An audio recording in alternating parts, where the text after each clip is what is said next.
All right, this is another episode of Trends You Can't Ignore, and it is with pleasure that I bring you Brian Clark. It's a writer. I'm going to read his official stuff first before I get to talk about him like I know him.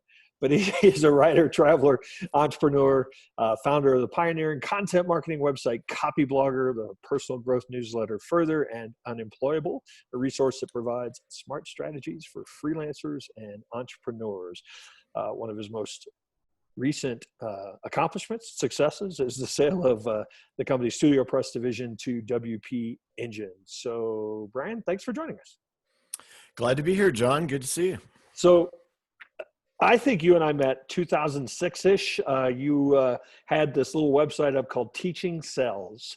And it was really eye-opening to, for a course at that time, talking about content marketing, which nobody was really necessarily talking about. And in fact, I know that I also included something about you in the referral engine as well, which came out shortly after that, eight or nine or so. But I wish that you and I were talking before we got started. I wish that you and I could do this. We happen to be about, I don't know, 30, no, it's not even that far. But as the crow flies, about 12 miles apart right now. And if I could just helicopter up the mountain.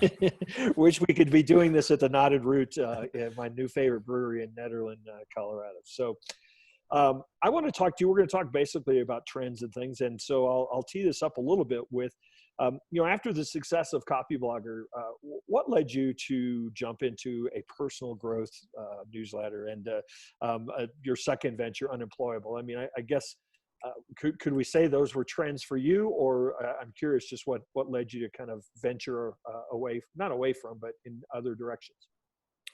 Yeah, so both Further and Unemployable they were just side projects that I did while I was CEO of the main company, and we got to 8 figures in revenue, and we were growing, I think we were at about 65 employees at our peak. And frankly, I was just kind of sick to death of talking about content marketing, even though that's, pretty much what made us, built the initial audience. You mentioned Teaching Sells. That was our first product in 2007.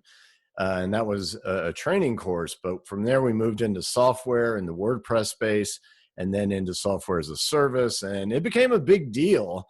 And these were creative outlets for me to really just do something different. And then, as you mentioned, in 2018, we sold Studio Press. I went on sabbatical with my family, traveled the world for 7 months, came back, sold the Rainmaker portion of the company.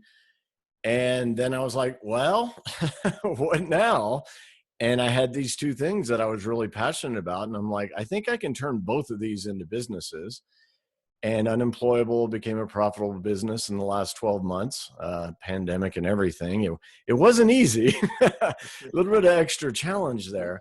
And Further will have its first product next year. So, but when you talk about trends, Unemployable was, again, a side project where I just wanted to talk more on the business side of things. Marketing, yes, we know how important that is.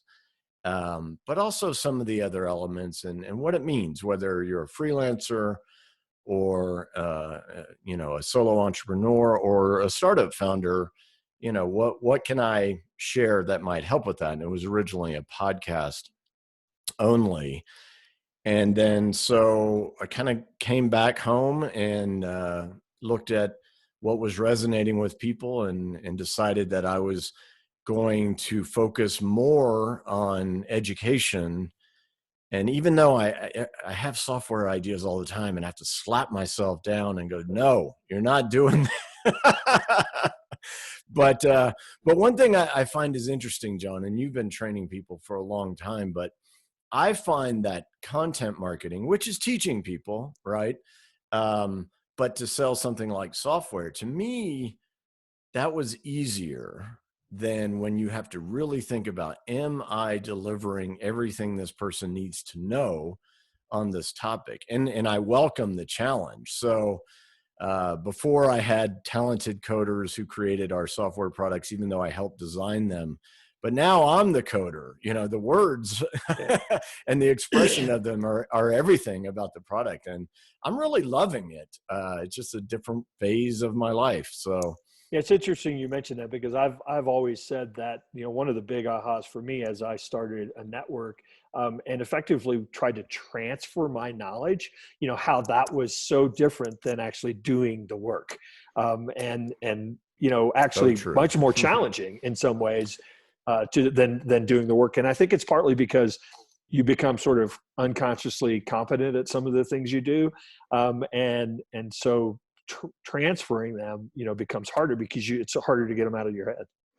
The curse of knowledge is just something that, hits me upside the head constantly. I look at my background, even, I remember in undergrad, I had a psychology major and a sociology minor, and my mom was like, "What are you going to do with that?" And I'm like, "Well, I'm going to go to law school, I guess." But it turned out that it was the perfect education for the world we live in, of social media and sales and copy and all these things that we have to learn. But I do find myself just internalizing, and of course my own work process. If we're honest, most of us, it's kind of insane. You sit there and you pull your hair out and then you figure it out, and how are you supposed to transfer that over to Yeah, someone? yeah, yeah, And yeah. that's the challenge, but it's one that I'm enjoying. Yeah, I forgot that you're an attorney. Yeah, well, it used to be.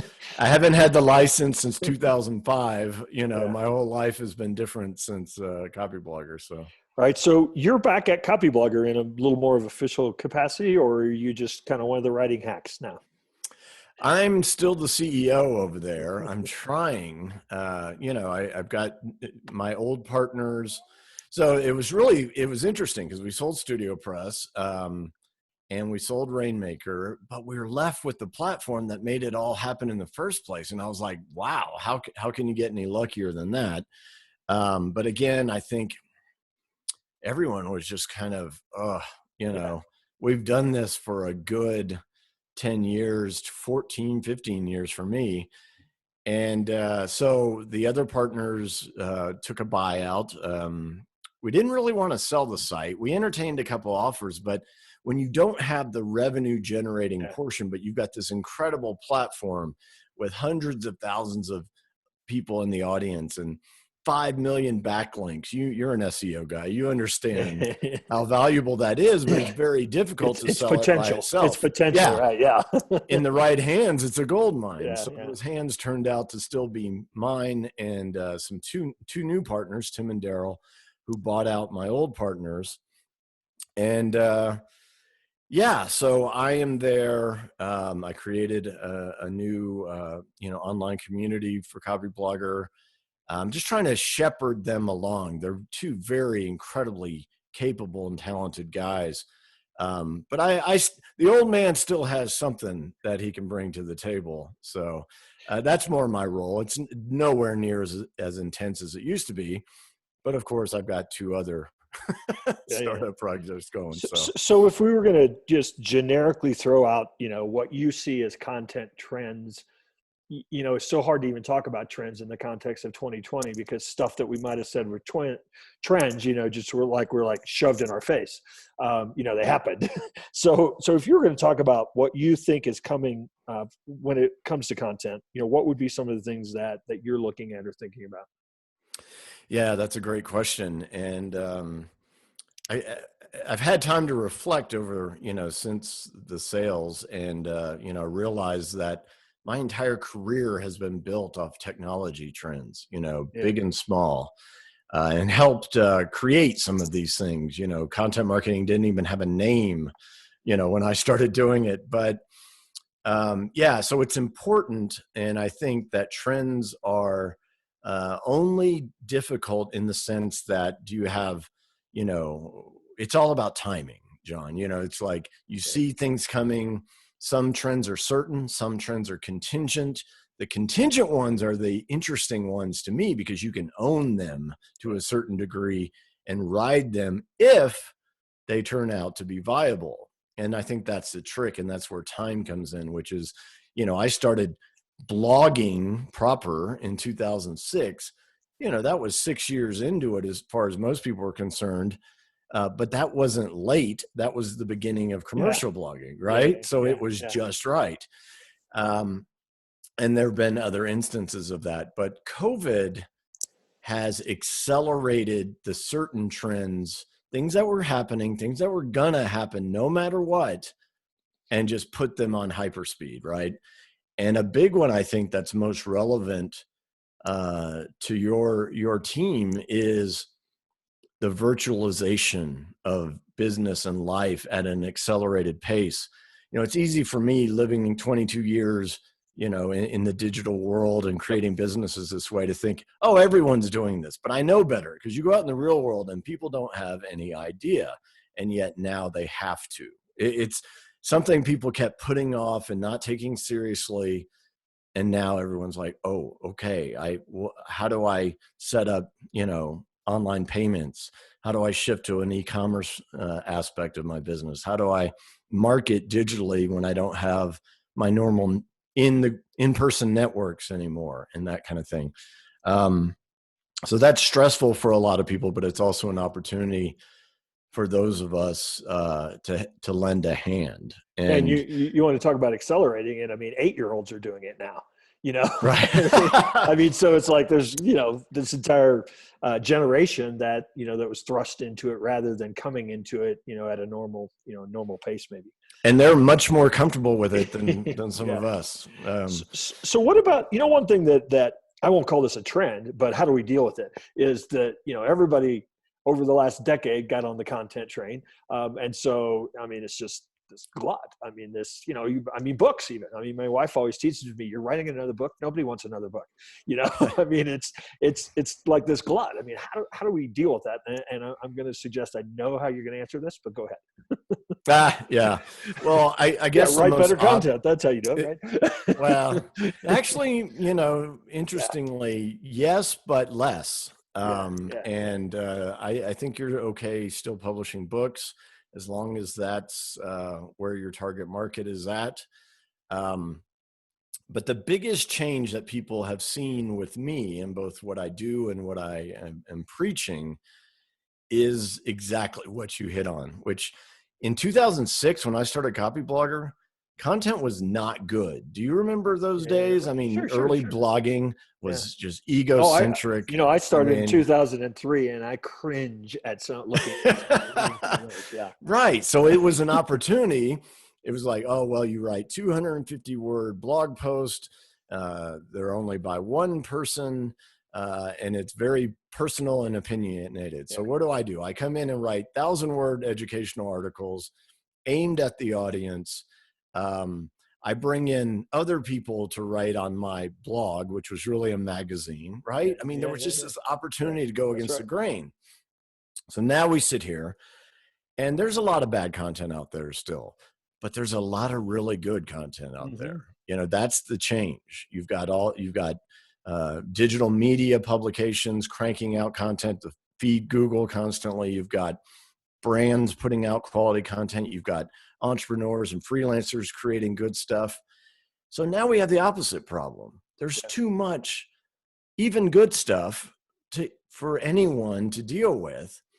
So I really see it as the rise of an editorial function or a curation function to supplement your original content. So I'm not going to tell you that you can just link to other people's stuff and that's it. It's actually more sophisticated than that. Because, I mean, think about it. Who's more valuable, a contributor to The Atlantic or the editor of The Atlantic? That's a very powerful person. They shape the vision for that publication. Well, you can be that within your own industry because you almost show that you have your finger on the pulse to a greater degree than just cranking out an article a week, a podcast episode, whatever you have. It's also a better value proposition. I mean, what's more attractive? Hey, I'll write you an article every week, or I'll find you the best stuff relevant to your problem, your job, your industry. And I'm like one-stop shopping for this topic. And I might actually pull out the salient points that are going to allow you to consume it quickly. Absolutely. And John, it's an incredibly persuasive function. People don't get that. when you tell people what's the important part of this article, you are shaping their How they perception. view it, right? Yeah. It's marketing, Yeah. and if it's done well. So, and then you supplement that with your own stuff when you really need to drive home your core values, your core uh, principles that you stand for. And then all of a sudden you just did an incredible job of marketing. And here's what I love about it. When you're able to add curated content, say in an email newsletter, you're getting all this data of what people are interested in that you didn't have to write 10 articles a week to get. Yeah. You've got one of yours and 9 of theirs, and you see what people clicked on, and that informs your go forward strategy. It's incredibly powerful, but it's also, I think, in this age of poorly researched content, just outright fake stuff, I mean, they need help, because how do you know what's even true anymore? Yeah. Whether that's a business context or general news. Yeah. So It's funny, you've mentioned the word articles. We're talking about something, that we've been practicing for a few years that we call hub pages, which is really based building collections around yeah, a theme, around a topic. I see a lot of people calling them playlists now is a really popular thing. And I noticed on the Copyblogger site, you don't even refer to a blog. And I think that, I don't know if that's, I know it's intentional, but I don't know if you're trying to make a statement there, or if that's just part of your belief that it's really more about the structure of the content than it is about this thing we call a blog. yeah, we went back and forth, because early on, again, I was trying to break the concept of the blog, Yeah. 14 years ago, but we always kind of had blog in the navigation. But I don't think it matters anymore, as long as you understand who you're talking to and you're delivering what's important to them, Yeah. in a user-friendly, accessible way. So I'm going to screen share here for a second. I don't usually do this in these, but I want to point out something. I'm going to go to the Copyblogger homepage. One of Okay. the things that I think that you, because of your Studio Press partnership and relationship, I think you've had access to a lot of the best designers in the world. And frankly, I personally, little tip here, guys, I personally watch what you do at Copyblogger for design trends. You may not think that way, but I think the best design trends are around how you structure the information. And Right. you've always done such a great job with that. So I just want to point out a couple of things and have you either go, oh, I didn't realize we did that, or tell me kind of why, what the thinking was necessarily around that. So this is a homepage above the fold, and obviously big giant headline now, which is I'm seeing more and more of, and then just basically, hey, you want results, give us your email. I mean, lead capture before we really get into anything at all there. So I'm seeing more and more of this. I'm just curious if you might kind of talk about it in terms of trend, or just in terms of what you're trying to accomplish. Yeah, I think it's a trend towards a singular objective Right. from you as a business person and content creator. We can talk about blogging, podcasting, vlogging, Right. Instagram influencer, whatever you have. Everyone at some point realizes, oh, I need an email list. Yeah. So if with further and unemployable, you'll notice that's it. That the newsletter is the thing, because email is the objective. Copyblogger has, I don't know how, 3,000, 4,000 articles Right. on it. It's a huge site. So it's a little bit different when you have something this established. Ducttapemarketing.com would be another example. But email is still the objective. So Yeah. we want to emphasize that. Yeah, and I'm seeing more and more of this. And as you pointed out, the navigation is simplified. I'm Yep. seeing a lot of that, and of course, articles instead of blog is the term. But I've also noticed, and again, you have a different objective overall than, say, a plumber or a marketing consultant, even necessarily. Right. But instead of jumping into the traditional, here's everything you need to know about us, you get right into. I mean, this is essentially a blog homepage.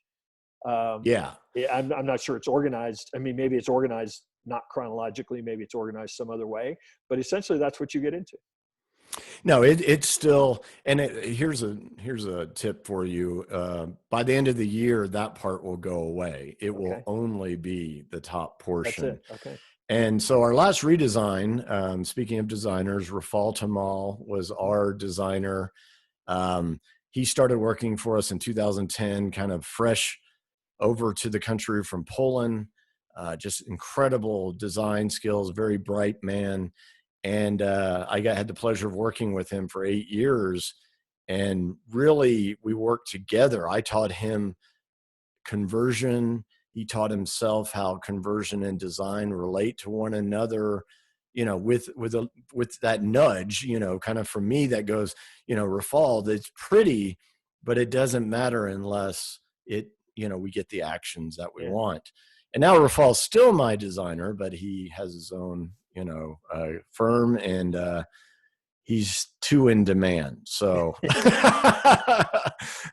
but yeah, design is so important, and yet too many people get it in the way of what you're trying to do. It's not about pretty pictures. It's about usability and aesthetically pleasing conversion, if you will.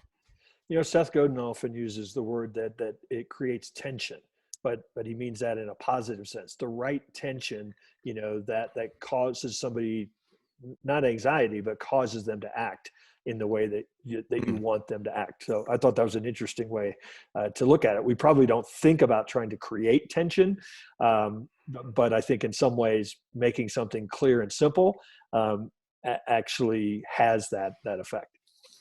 That's an interesting way to put it. I don't think I've ever thought of it as tension, but I do, especially again with my newer projects. There is one objective, and I'm going to give you not a little bit, I'm going to give you what I think is enough to take that action. And then you're going to have to decide. Yeah. You're either going to have to do that thing, or you're going to have to go somewhere else. Unlike the blog, where you could get lost for 30 minutes, an hour, just going through the content that's there, and then something happens and there's a distraction and you lost them, even though they liked your stuff, Right. So that has been an evolution in my thinking over time, and that's fairly astute of you to kind of notice that. So Copyblogger is actually a little bit behind my current thinking, but that'll be the next changes that we make to the site. Right, so you guys, if you have questions for Brian, you feel free to raise your hand or put them in the chat, or if you want to come on video and ask him, that's fine too. I've got one last question for you, Brian. Just and this might go for an hour anyway. So talk about what are a couple of your favorite or at least most interesting technology trends that you think are coming at us in the next year or so? Oof. Well, you might just have to limit that to a couple, right? Exactly. I will. I'm going to limit it to a couple, and they're two big ones. But, we've been waiting for AI forever, it seems like, right? And yet I think everyone now realizes we've been living with it, with Google, with Facebook. Facebook especially is come under scrutiny for the way their algorithms work in not so pleasant ways. But I think what we've really been waiting for is AI at the level where we are augmented by artificial intelligence in a way that enhances our productivity and our output. And in terms of writers and content creators, GPT-3 really caught people's attention this summer. And it's not general AI by anything. It's actually kind of dumb. But what it's really good at is analyzing language patterns. And then it cranks out content that's better than some of the people you could hire off of Upwork or Fiverr, right? I mean, so if you're a bad writer, a bad content creator, look out.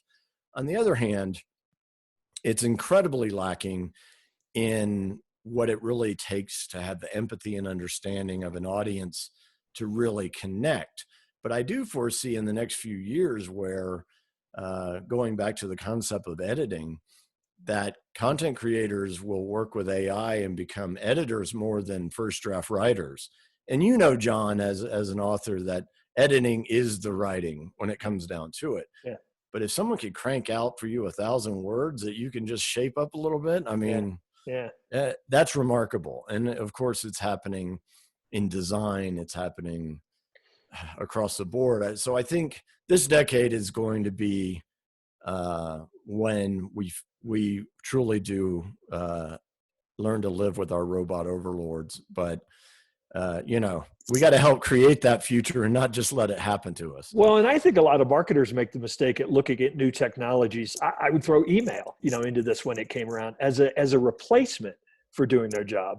And I think that email, social media, AI is, I think when we look at how can it supplement what we do so that the end user, the customer, gets a better experience rather than a replaced experience, I think is a great way to look at it. To your point, people look at email automation has gone from, $5,000 a month to $29 a month, right? It's incredibly powerful. And yet people still look at it as that's the key to success. Yeah. No. The automation augments your message, right? Right.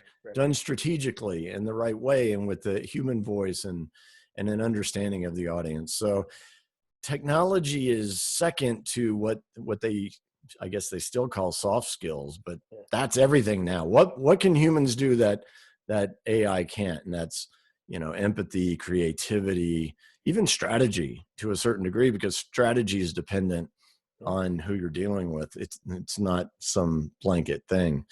So AI obviously is big, but I don't think people are anticipating what augmented and virtual reality are about to bring.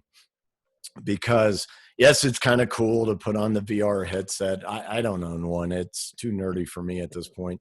Augmented reality will come first, and Apple will make it happen, and it will replace the iPhone. It's hard for people to see that right now, but the rectangle you carry around and stare at is the worst interface for information. But it's what we have, and it's an evolution. But one day it'll just be on your face, and the real world will be overlaid with information, so you don't bump into things quite so easily as you do looking at your phone. But the big thing, and this is where everyone who ever said, wow, I missed out on blogging, or I missed out on podcasting, or this or that, effectively there are new web standards coming for virtual reality that will reinvent the entire World Wide Web. It'll reinvent online training and education. Basically, think about it this way, John. It's a replacement of a paper metaphor for a place metaphor. It's the biggest change since the beginning of the web in '94, which tells you, when you think about the difference between those two things, we're just getting started. All of this is wide open frontier for people who have our skills and can see just a little bit ahead in the future, because things are going to start changing so rapidly that you just got to hold on and stay grounded to those fundamentals. Yeah. And that's what's important to people. Don't lose sight of that for the tech, but this new tech is going to create opportunities we haven't seen yet. Yeah, that's so interesting, because I have said that over and over again. The principles of marketing haven't changed. It's just the human psychology has not changed. The way people buy, the platforms, right. All that's just gotten there, as a different way for them to interact. But yeah, we can't ever forget those fundamentals.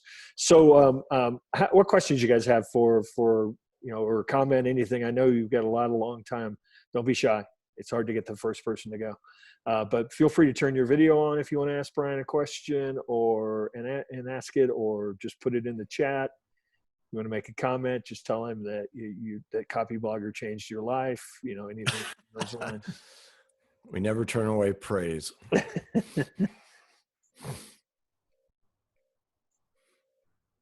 Okay, you guys are usually more vocal than this. There we go. Here's Rebecca. Hey, Rebecca.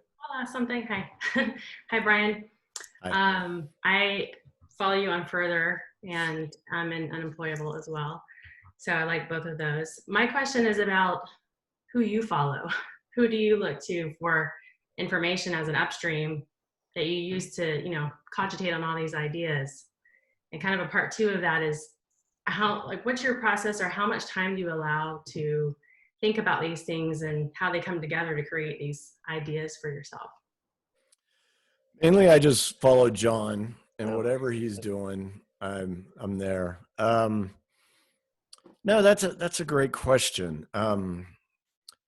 most of what I do has to do with books a lot, which is why I want John to keep writing them, and mentioning me in them so I don't have to write one myself. But I think that we spend too much time following the stream that's ever changing, which doesn't give us enough time, I think, to really contemplate and do some deep work on really, like John said, the fundamentals.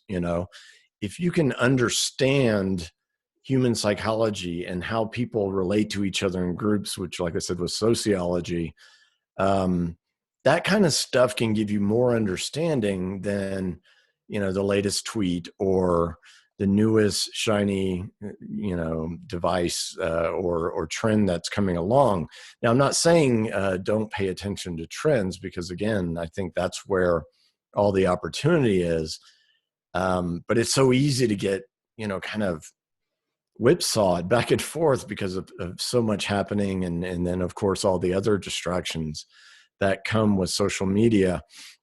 One person that I started following recently is a guy named Scott Galloway. John, are you familiar with him? Professor G. Yep. Somehow I never ran across this guy until earlier this year, and he's interesting. He's been a VC funded entrepreneur, a route I never wanted to go. He's an author.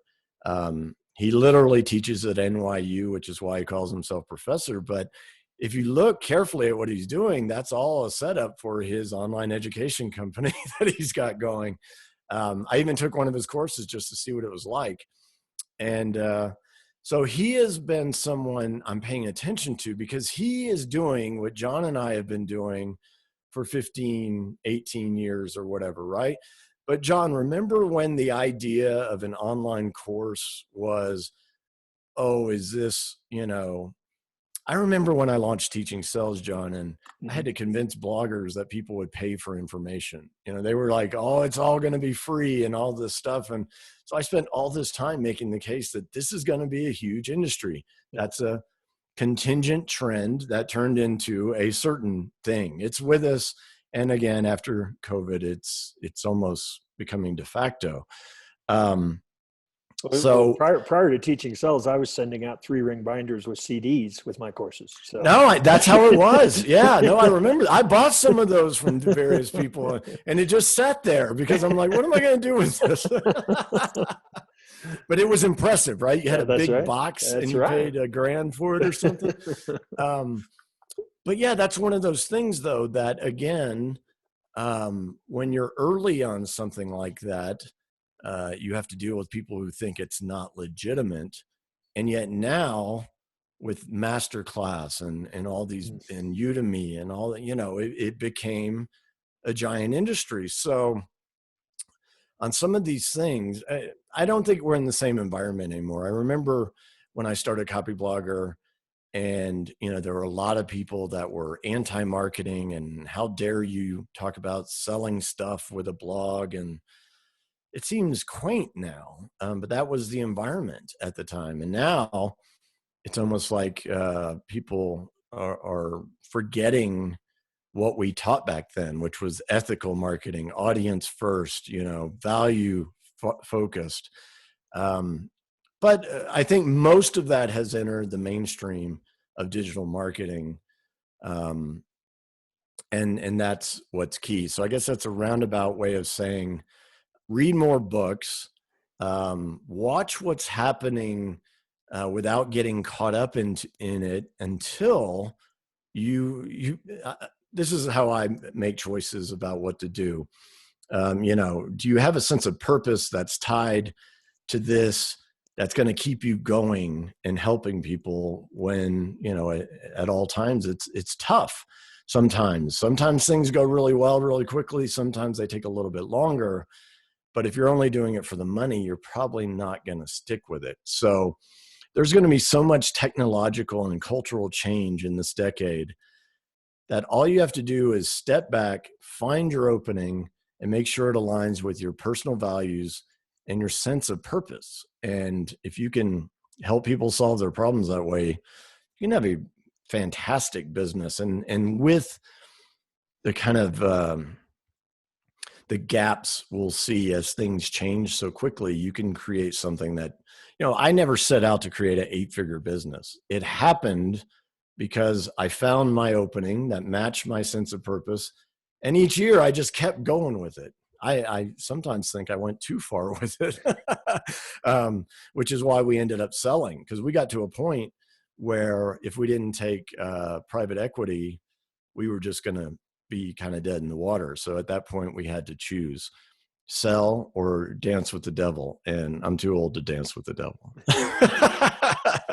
Thanks, Rebecca. So anybody else? We have time for one more question if somebody wants to chime in.